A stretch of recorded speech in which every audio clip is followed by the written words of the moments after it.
नमस्कार, आप देख रहे हैं जन आवाज। नेताजी का सत्ता का नशा और पैसों की गर्मी शायद अब कुछ कम हो गई होगी, क्योंकि अदालत ने सख्त हिदायत देते हुए जो रुख अपनाया है उससे राजनीति गलियारों में कुछ इसी तरह की चर्चा कल से चल रही है। आप समझ ही गए होंगे कि हम किसकी बात कर रहे हैं। जी हाँ, हम बात कर रहे हैं मध्य प्रदेश के जाने माने पूंजीपति भाजपा विधायक संजय पाठक की, जिसने सत्ता और मनी पावर का जलवा दिखाने के लिए खुद की पारिवारिक कंपनी पर चल रहे खनन मामले की सुनवाई करने वाले हाई कोर्ट के जज विशाल मिश्रा को कॉल करने के साथ एक संदेश भी भेजा गया था, जिसके बाद विशाल मिश्रा ने खुद को सुनवाई से अलग करते हुए मामला मुख्य न्यायाधीश को सौंप दिया था। मामला गंभीर और कोर्ट की अवमानना से जुड़ा होने के चलते कचरी निवासी समाज सेवी आशुतोष मनु दीक्षित ने हाई कोर्ट में याचिका दाखिल की थी, जिसके बाद मामला हाई कोर्ट की डबल बेंच ने स्वतः संज्ञान लेते हुए भाजपा विधायक संजय पाठक के द्वारा जज विशाल मिश्रा को किए गए कॉल और मैसेज करने की सुनवाई की।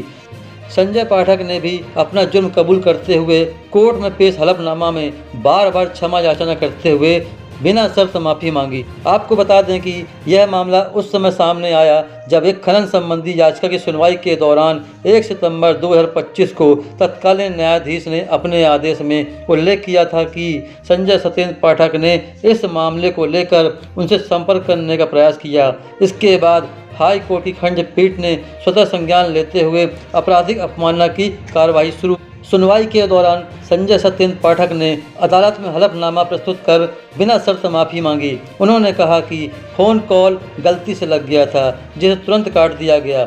इसके बाद केवल परिचय देने के उद्देश्य से एक संदेश भेजा गया था। उनका किसी भी तरह से न्यायिक प्रक्रिया को प्रभावित करने का इरादा नहीं था और उन्होंने न्यायपालिका के प्रति अपना सम्मान भी व्यक्त किया। हाई कोर्ट ने अपने फैसले में स्पष्ट कहा कि किसी भी लंबित मामले से जुड़े व्यक्ति को उस मामले की सुनवाई कर रहे न्यायाधीश से फ़ोन, संदेश या किसी भी माध्यम से संपर्क करने का प्रयास नहीं करना चाहिए। अदालत ने माना कि संजय सत्येंद्र पाठक द्वारा कॉल करना और संदेश भेजना आपराधिक अपमानना की परिभाषा में आता है। हालांकि अदालत ने यह भी कहा कि इस घटना से न्यायिक प्रक्रिया में इतना गंभीर हस्तक्षेप नहीं हुआ कि उन्हें सजा दी। इसके बाद हाई कोर्ट ने संजय सत्येंद्र पाठक की बिना शर्त माफ़ी स्वीकार कर ली और उन्हें भविष्य में ऐसी गलती दोबारा न करने की सख्त चेतावनी देते हुए अपमानना की कार्रवाई समाप्त कर दी। अदालत ने अपने आदेश में यह भी कहा कि एक जनप्रतिनिधि होने के नाते उनसे भविष्य में अधिक सावधानी और जिम्मेदारी की अपेक्षा की जाती है। इस फैसले का सबसे महत्वपूर्ण पहलू यह है कि हाई कोर्ट ने यह माना कि न्यायाधीश से संपर्क करने का प्रयास आपराधिक अपमानना की श्रेणी में आता है, लेकिन अदालत ने यह भी माना कि यह कृत्य न्यायिक प्रक्रिया में इतना गंभीर हस्तक्षेप नहीं था कि सजा दी जाए। इसलिए संजय सत्येंद्र पाठक की बिना शर्त माफ़ी स्वीकार करते हुए उन्हें चेतावनी देकर मामला समाप्त कर दिया गया। अब देखना होगा कि इस फैसले के बाद राजनीतिक गलियारों में इस मामले को लेकर कैसी प्रतिक्रियाएं सामने आती हैं।